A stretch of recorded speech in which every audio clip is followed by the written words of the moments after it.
औज़ुबिल्लाहिमिनश्शैतानिर्रजीम बिस्मिल्लाहिर्रहमानिर्रहीम। आज हम जो क्वेश्चन कर रहे हैं वो क्वेश्चन नंबर 5 है। चैप्टर का नाम है debentures, bonds and term finance certificate. तो क्वेश्चन नंबर 5 में हमारे पास लिखा हुआ है Ali industries limited issue 5,000 10% debentures of ₹100 each. Ali industry limited ने 5,000 10% डिबेंचर्स 100 रुपये वाले इशू किए हैं। तो यहाँ पे जो इशू डिबेंचर हैं वो 5,000 हैं और 10% उन डिबेंचर्स पर कर्ज के सर्टिफिकेट पर इंटरेस्ट दिया जाएगा। और जो डिबेंचर इशू किया जा रहा है उसकी वैल्यू 100 रुपीज़ है, जो कि पार वैल्यू पे इशू किया जा रहा है। रिक्वायरमेंट लिखी हुई है पास journal entries and pre paid balance sheet. आपने जर्नल एंट्रीज पास करनी है और बैलेंस शीट बनानी है in each case, her case के अंदर। तो यहाँ पे हमें डिफरेंट जो है कंडीशंस दी गई हैं कि जिन कंडीशन की हमने सबसे पहले जर्नल एंट्रीज पास करनी है और बाद में हम इसी की बैलेंस शीट की प्रेजेंटेशन भी बनाएंगे। ठीक है, तो हमारे पास कौन कौन सी कंडीशंस है वो लिखा हुआ है। Debentures are issued at par, debentures को पार वैल्यू पे इशू किया गया है। एंड रिडीमेबल एट पार, और पार वैल्यू पर ही वापस किए जाएंगे, काबिल वापसी हैं। ठीक है, debentures are issued at 7% discount, debentures को 60% डिस्काउंट पे इशू किया गया है। एंड रिडीमेबल एट पार, और पार वैल्यू पर ये हमारे पास वापस होंगे। इसके बाद हमारे पास लिखा हुआ है next, debentures are issued at 8% premium, debentures जो हैं वो प्रीमियम के ऊपर इशू किए जाएंगे और रिडीमेबल एट पार, और पार वैल्यू पे ये वापस होंगे। नेक्स्ट है debentures are issued at par value, debentures par value पे इशू किए जाएंगे और रिडीमेबल एट 4% प्रीमियम, और जो वापस होंगे वो 4% प्रीमियम पर डिबेंचर्स वापस किए जाएंगे। ठीक है, नेक्स्ट हमारे पास जो है लास्ट कंडीशन है debentures are issued at 5% discount, 5% discount पर डिबेंचर इशू किया जाएगा। एंड रिडीमेबल एट 4% प्रीमियम, और 4% प्रीमियम पर यह डिबेंचर वापस होगा। हमारे पास क्वेश्चन के अंदर 5 मुख्तलिफ केसेस दिए गए हैं और इन 5 केसेस को मद्देनज़र रखते हुए हम इस क्वेश्चन को हल करेंगे। तो सबसे पहले हमारे पास जर्नल का फॉर्मेट बना हुआ है। हम इस जर्नल के फॉर्मेट को देखेंगे। लिखा हुआ है in the books of company Ali industries limited, Ali industry limited की जर्नल एंट्रीज़ के लिए हमने जर्नल बनाया हुआ है। डेट है, डिटेल का कॉलम है, LF है, अमाउंट डेबिट और अमाउंट क्रेडिट है। ठीक है, तो सबसे पहले अब होगा क्या कि हम जर्नल एंट्री करेंगे debentures are issued at par, par value पर डिबेंचर्स को इशू किया गया है। तो पार वैल्यू का मतलब है कि असल कीमत के बराबर डिबेंचर इशू किया गया है। असल कीमत जो डिबेंचर की इस वक्त चल रही है वो 100 रुपीज़ है। तो 100 रुपये वाला डिबेंचर 100 रुपये पर ही हमने इशू किया है। एंड रिडीमेबल एट पार, और जब वापस लेंगे इसको तो 100 रुपये ही इससे वापस लेंगे। ठीक है, तो हुआ बेसिकली क्या है कि हमने कंपनी ने जो डिबेंचर इशू किया है वो 100 रुपये पब्लिक से लिया है कर्ज़ की शक्ल में, और जब ये कर्ज़ वापस करेगी तो 100 रुपये का ही कर्ज़ वैल्यू वापस कर देगी, ना कोई इजाफी रुपया कंपनी इसको अदा करेगी ना उससे वसूल करेगी। ठीक है, तो लिहाजा इसलिए कहते हैं कि हमारे पास जो डिबेंचर इशू किया गया पार वैल्यू पे और रिडीमेबल काबिल वापसी भी पार वैल्यू पे है। तो डिबेंचर को इशू करते हुए जो बेसिक जर्नल एंट्री होगी वो होगी bank account to 12% debenture account, 10% debenture account. ठीक है, तो ये जर्नल एंट्री होगी। कितने से जर्नल एंट्री होगी हमारे पास, पार वैल्यू पे इशू किया गया, ये इशूड वैल्यू से हम डिबेंचर्स को डेबिट करेंगे। ठीक है, तो हम लिखेंगे 5,000 debentures at the rate of ₹100 each, तो हमारे पास ये बन जाएगा 5 लाख रुपए। तो हम लिखेंगे 5 लाख रुपए से डिबेंचर का बैंक अकाउंट डेबिट होगा और 5 लाख पार वैल्यू से हमेशा डिबेंचर को हमने क्रेडिट करना है। ठीक है, तो हमारे पास एंट्री होगी bank account to 10% debenture account, 5,000 debentures at the rate of 100 rupees each, ये ऑफर प्राइस से हमेशा बैंक अकाउंट डेबिट किया जाएगा। पहली कंडीशन में debentures are issued at par value हुए थे, पार वैल्यू पे डिबेंचर इशू किया गया है, तो पार वैल्यू हमारे पास 100 है, इसलिए 100 के साथ ये बैंक अकाउंट डेबिट हो जाएगा। पब्लिक आपको 100 रुपये के हिसाब से 5,000 लोग कर्ज का सर्टिफिकेट हासिल करने के लिए पब्लिक बैंक में पैसे जमा करवाएंगे। तो एंट्री होगी bank account to 10% debenture account, और डिबेंचर अकाउंट भी हमेशा पार वैल्यू से क्रेडिट होगा। लिहाजा नरेशन नीचे लिखेंगे being the issuance of debenture at par, debenture को पार वैल्यू पे इशू किया है, एंड रिडीमेबल एट पार, और पार वैल्यू पर इसको काबिले वापसी होगा। ये हमारी नंबर 1 कंडीशन थी। तो दूसरी कंडीशन हमारे पास है debentures are issued at 7% discount. Debenture 7% discount पर इशू किए गए हैं और रिडीमेबल एट पार, और जब ये वापस लिए जाएंगे तो ये हम पार वैल्यू पे इनको वापस करेंगे। ठीक है, तो 7% इशू किया गया है डिस्काउंट पे। इसका मतलब है अगर 100 रुपये का डिबेंचर पार वैल्यू है तो 100 रुपये में से 7% वैल्यू माइनस हो जाएगी। ठीक है, तो 100 रुपये का 7% कैलकुलेट जब करेंगे तो वो 7 रुपये बनेंगे, और वो 7 रुपये इस 100 में से माइनस होके आपके पास डिबेंचर की वैल्यू बन जाएगी 93 रुपये का डिबेंचर बन जाएगा। ठीक है, हमने 93 रुपये लोगों से जो है वो वसूल किया है, और रिडीमेबल एट पार जब इसी को वापस करेंगे डिबेंचर को तो पार वैल्यू पे वापस करेंगे, 100 रुपये वापस करेंगे। कर्ज का सर्टिफिकेट हमने जब जारी किया तो 93 रुपीज़ के हिसाब से करेंगे। ठीक है, तो हमारे पास बेसिक एंट्री वही होगी, bank account to 10% debenture account. ठीक है, तो हम क्या करेंगे, सबसे पहले हमारे पास जर्नल एंट्री वैसे की वैसी ही होगी। क्या जर्नल एंट्री होगी, तो हमारे पास जर्नल एंट्री होगी bank account to 10% debenture account. तो किस तरह हम जर्नल एंट्री करेंगे कि 5000 डिबेंचर्स मल्टीप्लाई बाय डिस्काउंट की वजह से 93। तो जब अब आप इसको ज़रब देंगे 5000 ज़रब 93 के साथ ज़रब देंगे तो हमारे पास बनेगा 4,65,000। तो हम 4,65,000 रुपये से बैंक अकाउंट डेबिट करेंगे, और जो आपका डिबेंचर है वो हमेशा पार वैल्यू के साथ क्रेडिट होता है। तो हम लिखेंगे 5000 डिबेंचर जो आपने इशू किए हैं, और किस वैल्यू पे इशू किए हैं, पार वैल्यू पे 100 रुपये के हिसाब से। तो लिखेंगे 5000 डिबेंचर ज़रब 100 रुपये, तो हमारे पास रकम बन जाएगी 5 लाख रुपये। अब आप देखें हमारे पास डेबिट और क्रेडिट में की वैल्यू में फ़र्क है। ठीक है, तो ये जो फ़र्क होगा वो बेसिकली क्या होगा, डिस्काउंट आ जाएगा। क्योंकि डेबिट में फ़र्क आ रहा है इसलिए कितने से डिस्काउंट दिया जा रहा है, 7% डिस्काउंट दिया जा रहा है। तो ये 7% जो डिस्काउंट है वो 100 रुपये पर 7 रुपये बनते हैं। तो हम लिखेंगे पर डिबेंचर 7 रुपये डिस्काउंट दिया है, 5000 डिबेंचर इशू किए हैं, 5000 डिबेंचर्स मल्टीप्लाई बाई 7 रुपीज़, तो हमारे पास ये रकम बन जाएगी 35,000 35,000 रुपये। अब आपका डेबिट और क्रेडिट बराबर हो गया। तो हम लिखेंगे bank account to discount on issue of debenture account to 10% debenture account. Bank account हमेशा ऑफर प्राइस के साथ डेबिट होगा। यहाँ पे जो कंडीशन थी, आपने दूसरी कंडीशन में डिबेंचर इशू किए गए हैं डिस्काउंट पे, तो हमारे पास 5000 डिबेंचर मल्टीप्लाई बाई 93 रुपीज़ बनेगा। ठीक है, और डिस्काउंट की वैल्यू जो थी वो 7 रुपीज़, हम लिखेंगे 5000 डिबेंचर मल्टीप्लाई बाई 7 रुपीज़ 35,000 हो जाएगा। तो डिबेंचर अकाउंट हमेशा पार वैल्यू के साथ क्रेडिट होगा, 5000 debenture eight the rate of ₹100 each.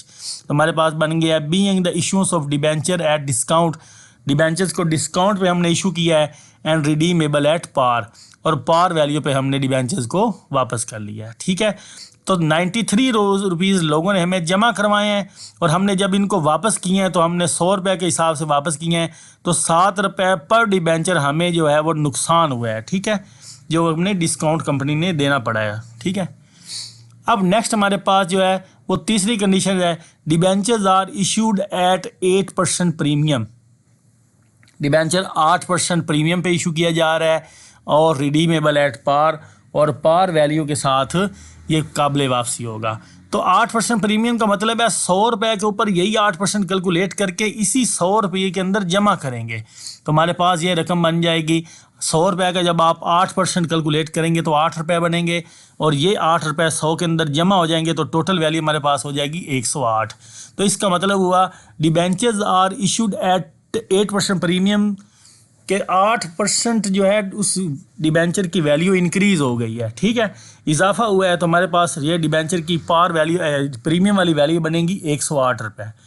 अब 108 रुपये पर डिबेंचर इशू किया गया है, तो ये बैंक अकाउंट जो है मल्टीप्लाई होगा 108 रुपये के हिसाब से। तो हम लिखेंगे 5000 debentures at the rate of ₹108। ठीक है, ये डेबिट हो जाएगा, और क्रेडिट हो जाएगा डिबेंचर 10% पार वैल्यू के साथ हमेशा, और जो डिफरेंस होगा वो हम उसको देख लेंगे, वो हमारे पास प्रीमियम की वैल्यू आएगी। तो नंबर 3 कंडीशन में लिखा हुआ है debentures are issued at 8% premium. 8% premium पे डिबेंचर इशू किया गया है, तो हमारे पास कंडीशन बनेगी 5000 debentures at the rate of ₹108, तो हमारे पास ये रकम बन जाएगी 5,40,000 रुपये। बैंक अकाउंट डेबिट होगा और डिबेंचर अकाउंट हमेशा क्रेडिट होगा। पार वैल्यू के साथ हम लिखेंगे 5,000 debenture eight the rate of ₹100 each, तो हमारे पास ये बन जाएगी 5 लाख रुपए। ठीक है, तो अब आप देखें डेबिट और क्रेडिट में फ़र्क है। 5,40,000 डेबिट हुआ है और 5 लाख रुपए क्रेडिट हुआ है, तो हमारे पास फ़र्क कितने का आ रहा है? 40,000 का आ रहा है। ये जो 40,000 होगा ये हमारा बनेगा basically premium on issue of debenture.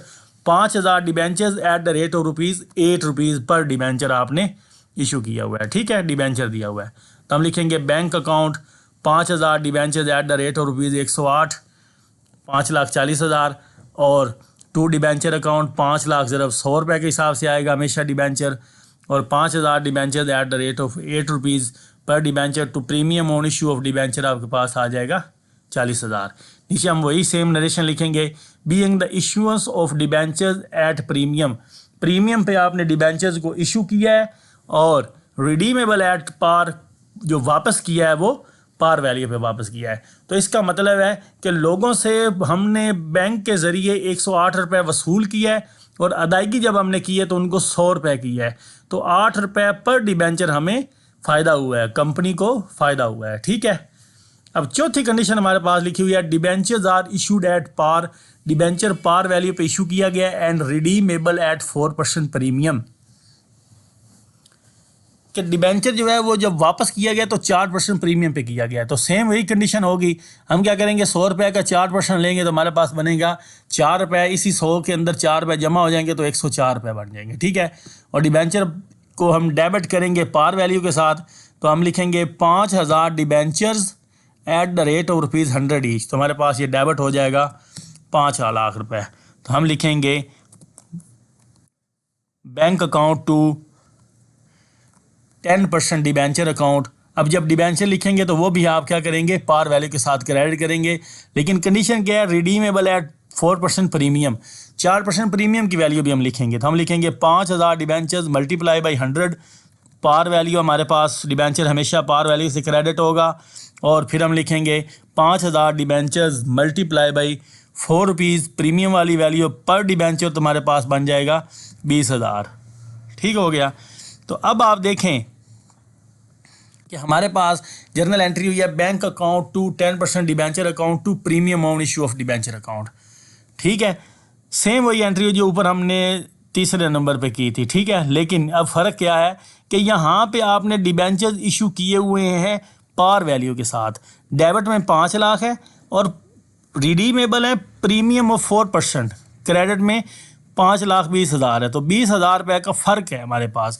तो ये जो 20,000 रुपये का फ़र्क है ये हमें बेसिकली लॉस हो रहा है, तो हम लिखेंगे डेबिट और क्रेडिट बराबर करने के लिए 5,000 डिबेंचर्स मल्टीप्लाई बाई ₹4 पर डिबेंचर, तो ये हमारे पास अब ये बराबर हो गया है। ठीक है, अब आप देखें कि जब आपने लोगों से बैंक के ज़रिए पैसे वसूल किए तो 100 रुपये वसूल किया। ठीक है, और जब आप उनको वापस कर रहे हैं तो 100 + 4 रुपये 104 रुपये वापस कर रहे हैं, तो 4 रुपये पर डिबेंचर आपको नुकसान हो रहा है कंपनी को, इसलिए लिखेंगे loss on issue of debentures account 5,000 debenture multiply by ₹4, तो लिखेंगे being the issuance of debenture at par redeemable at premium, कि हमने पार वैल्यू पे डिबेंचर्स को इशू किया है और वापस कर रहे हैं प्रीमियम पे इजाफी रकम के साथ उनको वापस कर रहे हैं।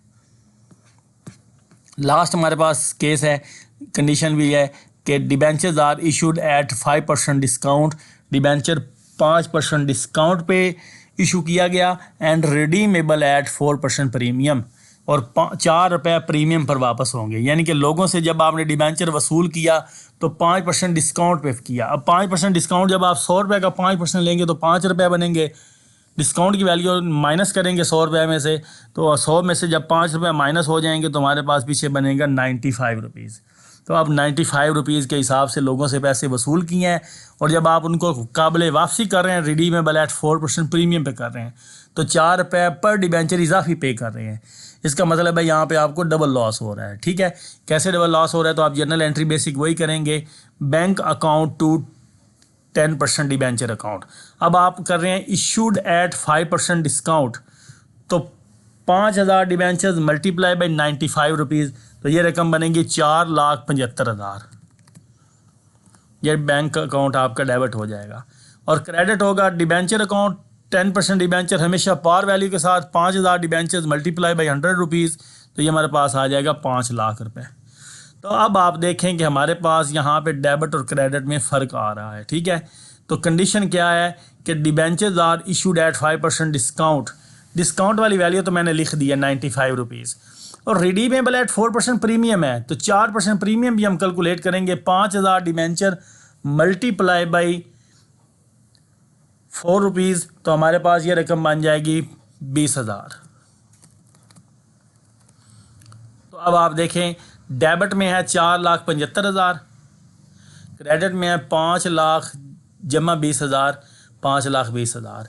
तो ये जो 20,000 रुपये इजाफी दिए जा रही है premium on issue of debenture वाला है, ठीक है। तो हमारे पास डेबिट और क्रेडिट का जब आप फ़र्क लेंगे तो हमारे पास फ़र्क आ जाएगा 45,000 का। कैसे फ़र्क आएगा यहाँ पे देखें, 95 रुपये से डेबिट हुआ है और क्रेडिट हुआ है 104 रुपये से। तो दोनों का जब फ़र्क लेंगे आप 95 माइनस 104, तो हमारे पास बनेंगे 9 रुपये पर डिबेंचर। तो हम लिखेंगे loss on issue of debenture 5,000 total debenture है मल्टीप्लाई बाई 9 रुपये, तो हमारे पास आ जाएगा 45,000 रुपये, ठीक है। तो हमारे पास ये नेक्स्ट आ गया है loss on issue of debenture 5,000 multiply by 9 rupees पर डिबेंचर, तो हमारे पास हो गया 45,000। तो ये हमारे पास डिबेंचर्स को इशू करते हुए कुछ जर्नल एंट्रीज थी। हमने कंडीशन देखी कि जब आप डिबेंचर्स इशू कर रहे हो तो उसकी काबिल वापसी की कंडीशन कौन सी होती है, उस कंडीशन पे हम एस्टिमेट करते हैं कि हमारे पास ये प्रॉफिट या लॉस वो होगा, ठीक है। अब आपने क्या करना है, अब आपने करना क्या है कि आसान तरीका यह है कि इशूड वाली वैल्यू को हमेशा बैंक के साथ डेबिट करते जाना है। इशूड एट पार है तो पार वैल्यू से डेबिट करेंगे, इशूड एट डिस्काउंट है तो डिस्काउंट वैल्यू को बैंक से डेबिट करेंगे, इशूड एट प्रीमियम तो प्रीमियम वाली वैल्यू से बैंक अकाउंट डेबिट होगा, इशूड एट पार वैल्यू तो पार वैल्यू से डेबिट होगा, इशूड एट डिस्काउंट है तो डिस्काउंट से बैंक अकाउंट डेबिट होगा।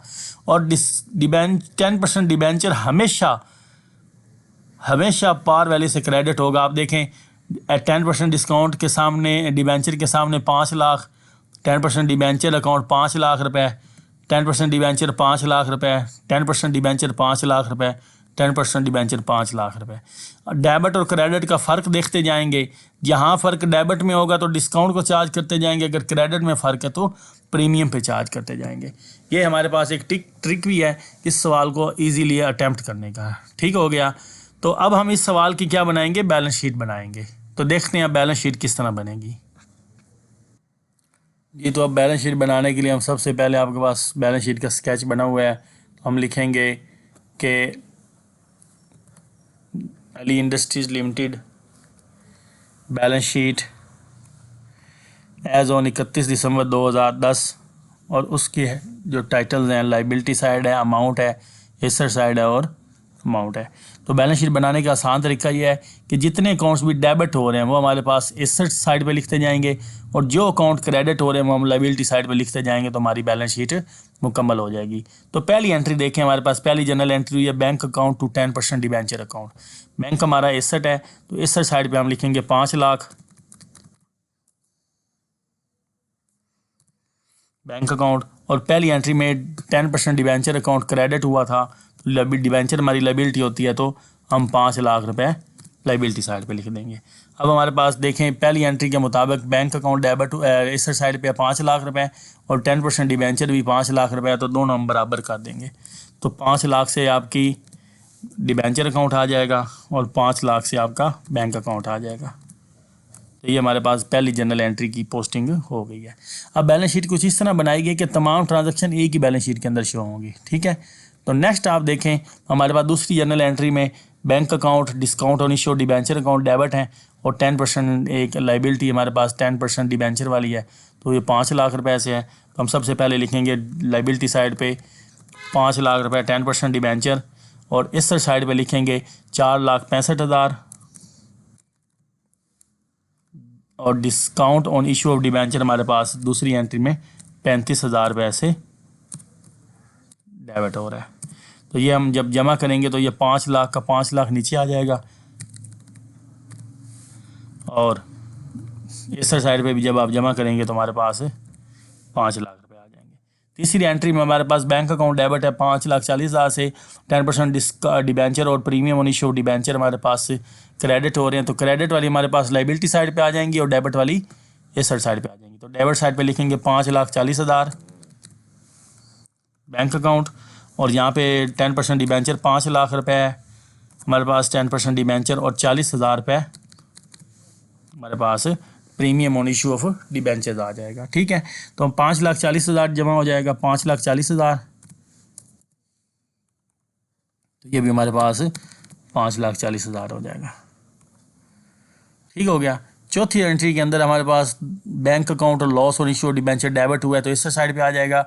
10% डिबेंचर और premium on issue of debenture हमारे पास क्रेडिट हुआ है, तो ये क्रेडिट साइड पे आ जाएगा। ठीक है, तो देखें डेबिट हो रहे हैं 5,40,000, 5 लाख डेबिट हो रहा है बैंक अकाउंट, और चौथी एंट्री हमारे पास 20,000 से